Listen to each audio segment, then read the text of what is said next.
যুবকরাও কম না, যুবকরাও আমার দেশে এমন যুবক আছে বিয়ে করতে চায় না।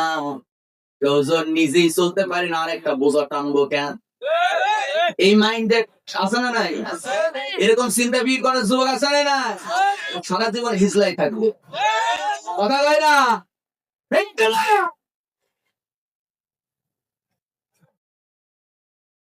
সম্মানিত ভাইয়েরা,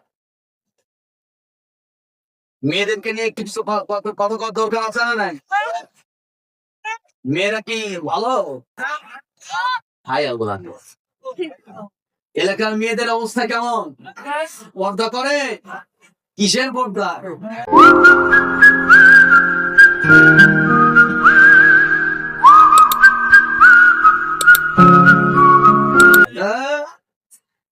কলেজে ভর্তি হয়েছে, চান্স পাইছে ঢাকা ইউনিভার্সিটিতে, বুঝতেছেন কথা?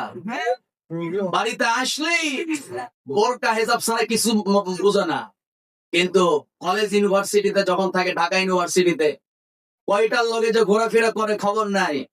তাও আবার বোরকা হিসাব খুলে অসংখ্য নারী এরকম আছে পাতলা প্যান্ট আর শার্ট পরে ঘোরে, আছে না?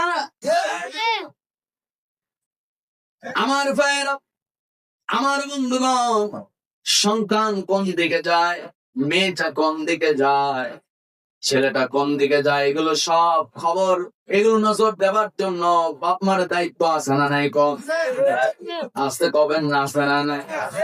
আমার ভাইয়া, আমার বন্ধুগণ, আমরা মেয়েকে বিয়ে দেওয়ার ক্ষেত্রে চাকরি দেখি, অথচ আমার নবী কি দেখেছেন দেখেন। আমার নবীর একজন সাহাবী ছিল, তার নাম হলো হযরত আলী। কি নাম বলেন? হযরত আলী রাদিয়াল্লাহু তাআলা আনহু। তিনি একবার নবীর সঙ্গে জিহাদের ময়দানে গেছে, যুদ্ধ করতে করতে হঠাৎ করে শত্রুপক্ষ তারা একটা তীর ছুঁড়ে মেরেছে, সেই তীর হযরত আলীর ডান পায়ের ভিতরে ঢুকে গেছে, ফেনকে দিয়ে রক্ত বের হওয়া শুরু করেছে। হযরত আলী রাদিয়াল্লাহু তাআলা আনহু যুদ্ধে ব্যাঘাত সৃষ্টি হচ্ছে, তীরের মাথাটা ভেঙে ফেললেন, যুদ্ধ চালায় গেলেন।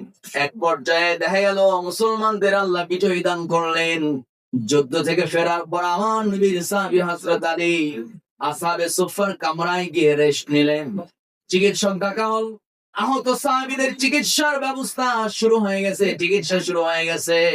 হযরত আলীর কাছে যেই না চিকিৎসক গেছে, তীর বের করবে, হাত আগায় দেয় চিকিৎসক, হযরত আলী হাত সরায় দেয়, হাত দিতে দেয় না। প্রচন্ড ব্যথা, ভীত সন্ত্রস্ত হযরত আলী পায়ে হাত দিতেই দেয় না, তীর বের করতেই দেয় না। রাত চলে গেল, সকাল হলো, আবার রাত চলে আসলে, এরকম করে দুটো রাত, দুটো দিন পার হয়ে গেল। পায়ের ভিতরে পুষ জমতে লাগছে, পচানি শুরু হয়ে গেছে। আমার নবীজি খবর পাওয়া মাত্র তিনি করলেন কি, ইয়ামেন থেকে খ্রিস্টান তিনজন, ইয়ামেন থেকে 6 জন খ্রিস্টান চিকিৎসক ভাড়া করে আনলেন। আলীকে বুঝতে দিলেন না, জানতে দিলেন না। অভিজ্ঞ 6 জন চিকিৎসকের একটা টিম আসছে।